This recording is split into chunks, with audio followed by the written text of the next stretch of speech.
Welcome to the Wednesday Wakeup Club Breakfast Podcast. September 2020 speaker is author and comedian Evan Sayet.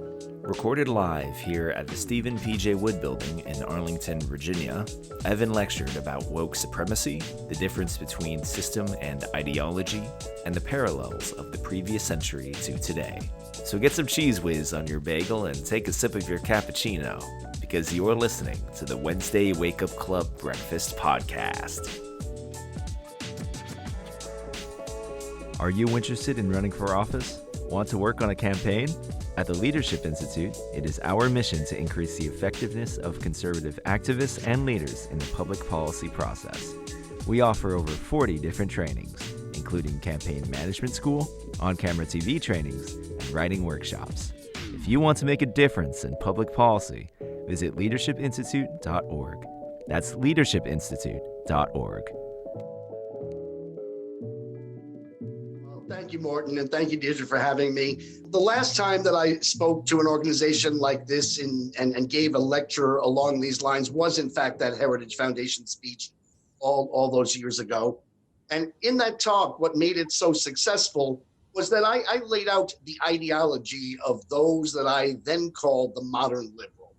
And I defined the modern liberal as those born after World War II, the babies born after World War II, who became the children of the 60s, who became the powers that be in academia and journalism, education and news and entertainment in the 80s and 90s. And in that talk, I said that this ideology is getting worse with each successive generation.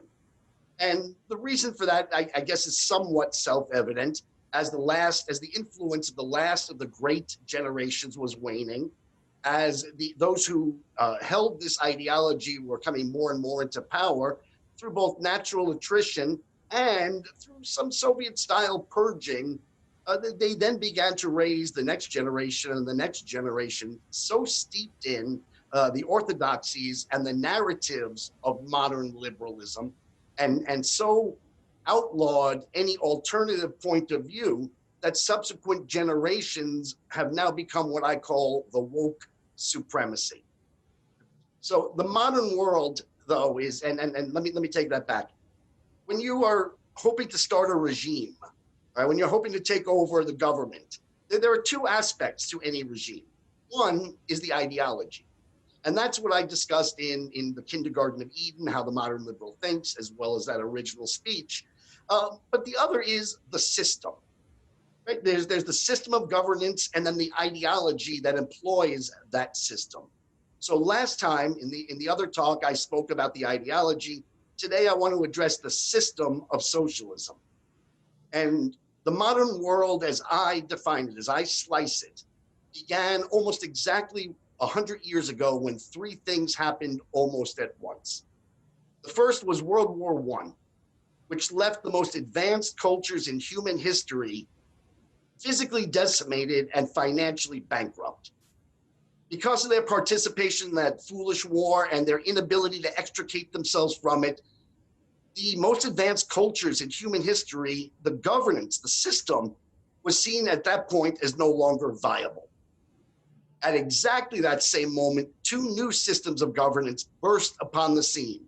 One was socialism. Marxism went from theory into practice for the very first time with the Russian Revolution, and what I'll call modern nationalism that came to the world as America rose to be a world power, as they entered the world stage almost exactly 100 years ago.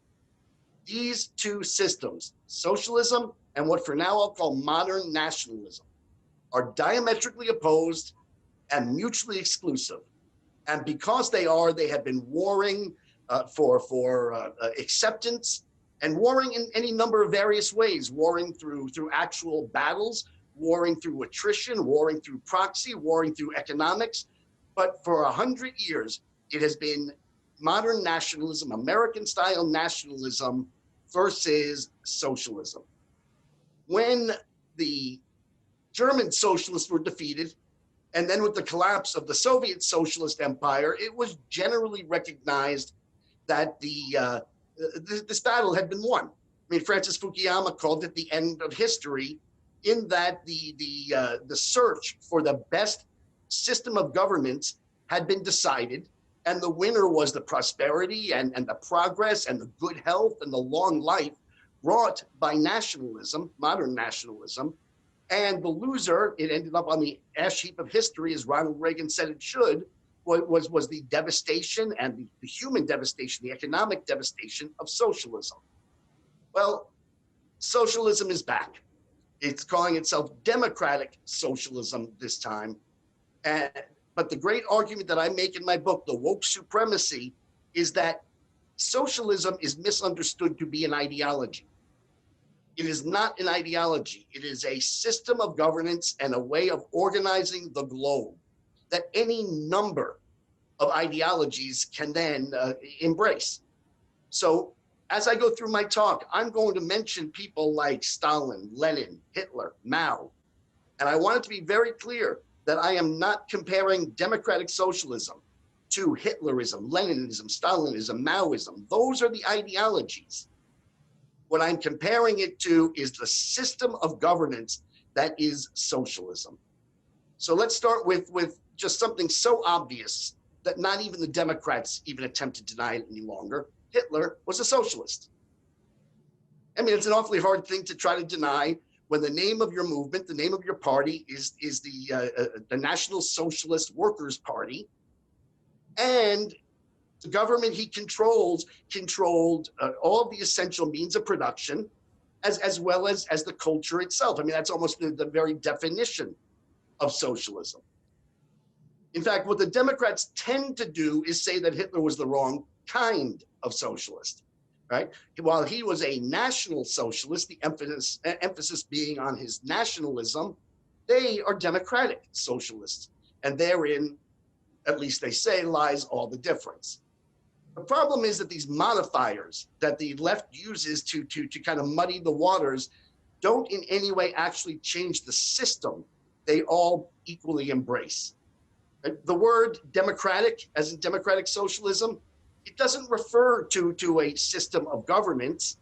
It only refers to the means by which the individuals intend to first come to power. They intend to come to power through the democratic process and then employ the socialist system of government ownership of all essential industries and de facto ownership through regulations and taxation of all the others. In fact, Hitler could have well called himself the father of democratic socialism because he too brought his socialist system of governance to the world via the democratic process.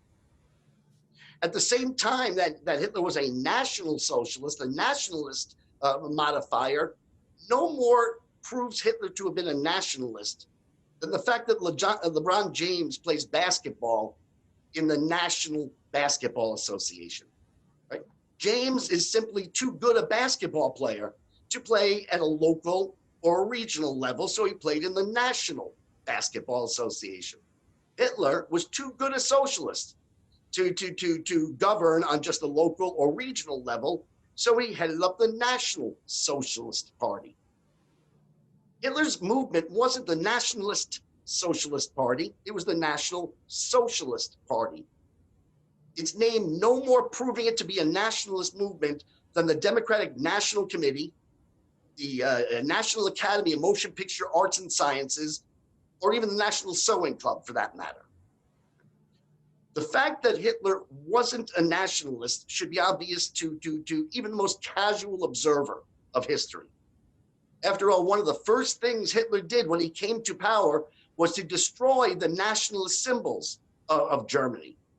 He replaced them with the swastika and other symbols of his greater ambitions. At the same time, being a German did not, the supreme trait wasn't found in being a German, as millions of German Jews testify with their treatment. Nor does not being a German prevent you from being a good Nazi.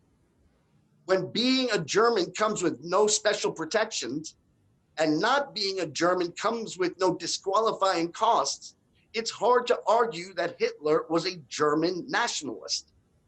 And he wasn't. He was a global socialist. who at least in those two essential ways is no different than Alexandria Ocasio-Cortez or your favorite barista at Starbucks. In the meantime, the other opportunity is nationalism. So what do nationalists believe? Right? Nationalism gets a bad name because people think of the antiquated version of what it means.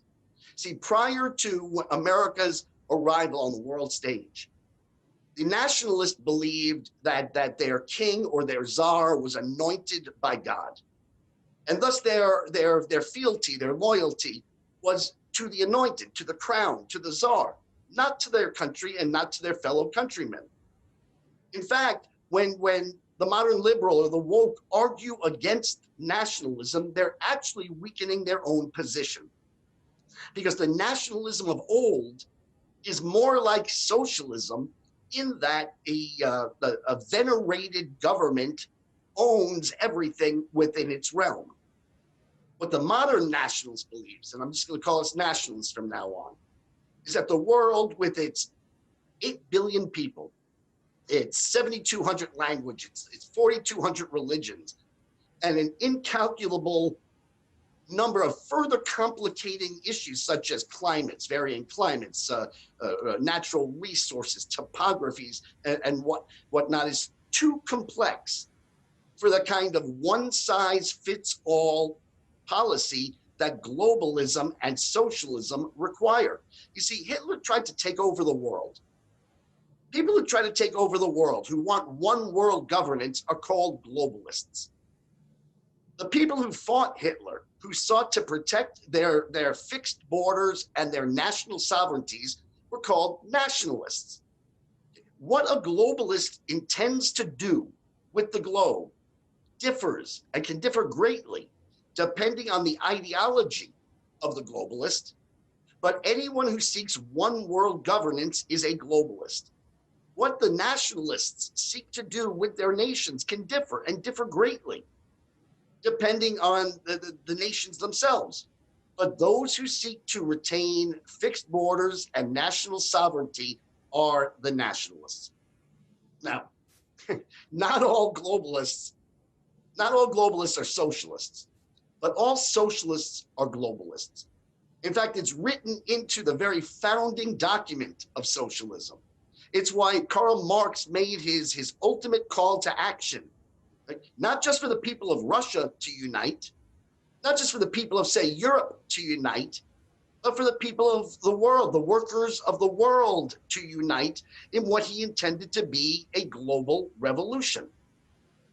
And while this idea of socialists wanting to take over the world, being globalists, might sound like just the dreams of madmen and sociopaths, it's in fact the end game of every socialist. It's built into the system of socialism, whether he screams it with vicious vitriol like Hitler, whether he delivers it in market-tested sound bites like Elizabeth Warren, or whether he puts it to a happy tune like John Lennon. Are you looking to launch your career? Do you want to gain real, professional experience while sharpening your media skills? Then apply today to be a Studios intern here at the Leadership Institute. As a Studios intern, you'll master Adobe programs and get behind-the-scenes access to media professions across the board. Just go to leadershipinstitute.org and click on the Career tab to learn more. That's leadershipinstitute.org and click on the Career tab to learn more. You know, I always find it odd when I attempt to give this talk that in the same sentence I'm talking about Hitler and John Lennon. You know, they're the most evil person to have ever lived and the nicest guy to have ever lived. But that's exactly the point, is that once the socialist system is embraced, it takes over above ideology, right? It's the system itself that is evil. And this is something that Orwell recognized. But if you look at the three requisites of paradise, because every socialist ideology is a utopian ideology, what they believe the perfect world will look like differs according to ideology. But Marx and Lenin and Stalin promised a workers' paradise. You and I might not agree, and I sure hope we don't, but Hitler envisioned the perfect world of his imagination. Mao imagined the perfect world of his imagination. And the three requisites for the socialist utopia, whatever vision of utopia it is, are the same, and they're laid out by the lovely John Lennon in the song Imagine. Right? It's imagine there are no personal possessions, no countries, and no religions. Well, no countries is the very definition of globalism. No possessions is exactly the economic model of socialism, and no religions. Every socialist entity from Marx till today has had a vicious antipathy for religion and religious people. Now, in the lovely version of paradise that John Lennon wants us to imagine, by eliminating personal possessions, you'll eliminate the need for greed. He says it in the song. By eliminating countries, you'll eliminate the xenophobia. And by eliminating religions, you'll eliminate the wars that come from believing you have God on your side. It truly is a nice vision, I guess. Their hope is for peace and love and understanding. But in order to get there, there has to be some pretty atrocious behaviors. This has been true not only of every other socialist entity, it's written into Marx's theory. In the perfect theory of the perfect world, this is before even human beings tainted with our own sins and our own shortcomings and our own failures.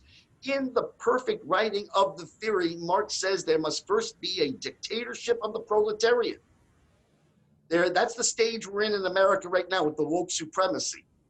The problem is no socialist entity has or even can ever pass through the dictatorship of the proletariat. And even in the most lovely telling of the song, at the very end, what John Lennon promises us is that all the people, all the world will live as one. That's the promise that every socialist has ever made. The only difference is who the one is. Who the one is changes according to each ideology. According to Lenin and Stalin, the one was the worker. According to the German socialists, the one was the Aryan. Who the one are, according to this democratic socialism, I don't want to talk ideology today. That's the subject of my other talk, but we can give them a name too. So while it was the Aryans under German socialism, and it was the proletariat under Soviet socialism, those who possess the supreme trait today are called the woke. Just who the woke are, that's in my previous book, The Kindergarten of Eden, How the Modern Liberal Thinks, and it is in fact revisited and expanded and expounded upon in this book, but I don't think we'll get to it today. But they are the people who possess the supreme trait, and in order to create the utopia they desire, they must get rid of all the others. In order for all the people to live as one, all of the others need to in some way be dealt with. Now, while we don't yet know exactly how the democratic socialists intend to rid the world of the others, and the others, according to John Lennon, are those who believe in the right to the fruits of their own labor, those who believe in the protections that national sovereignties bring, and those who believe in the higher moral codes that religions offer.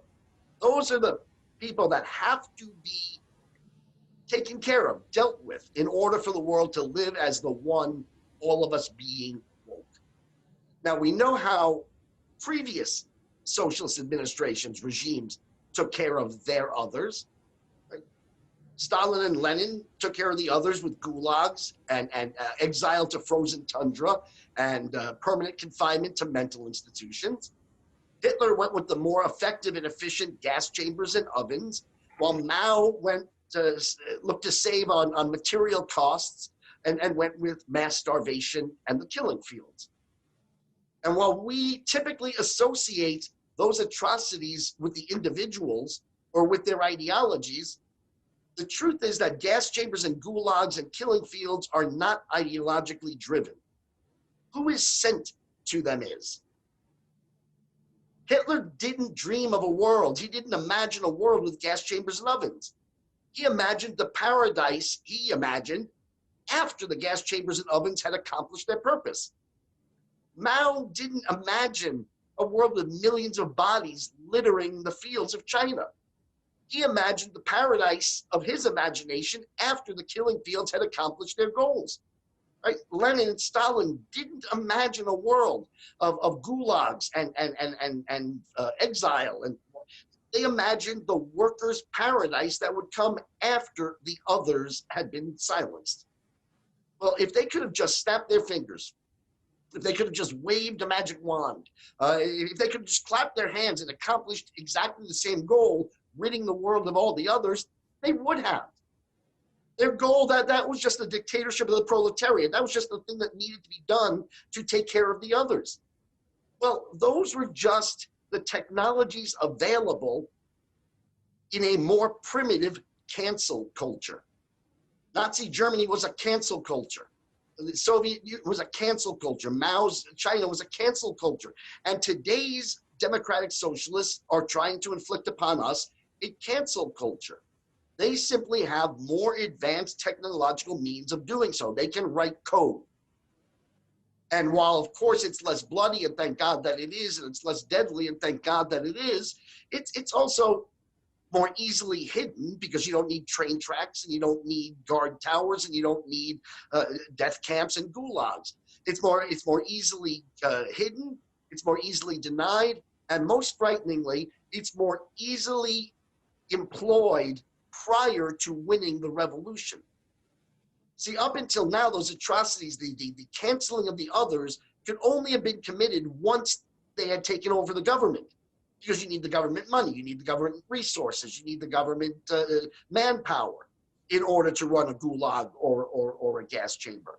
But today, all you need to do is write a couple of lines of code and accomplish the same ends that the previous socialist regimes sought to accomplish, which is the silencing of all dissent, the silencing of all the others. And in fact, this is exactly what Orwell warned us about, right? In the book 1984, right? Orwell's genius didn't come from his recognition of the authoritarianism, the totalitarianism of socialism.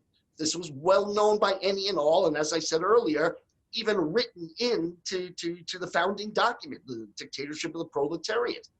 Instead, his genius came from the recognition that it would be technology and how technology is used to accomplish the same authoritarian and totalitarian aims as every other socialist regime that has ever been. Orwell wasn't warning about authoritarian or totalitarian in general. He wasn't warning about Hitlerism or Stalinism or Leninism or Maoism in particular, all of which, by the way, occurred during his lifetime and gave him ample opportunity to write about them if he had wished. But his warning was about the system of socialism, no matter what ideology next came to embrace it. The next question is, given the history of socialism, it's only 100 years now in practice, and yet in every single case, whether it was Nazi Germany, et cetera, it has ended in human devastation, economic failure, just the worst of the worst of the worst. Why would anybody wish to try it again? But apparently the democratic socialists do. And the reason they do is because socialism is by definition a supremacist ideology. What every socialist in the past has said was the problem wasn't the system of global control and government control of the whole globe. The problem was in the ideology of the others. And so they each then conjured a new and this time truly perfect ideology, which once it was fully implemented, this time would actually bring about paradise.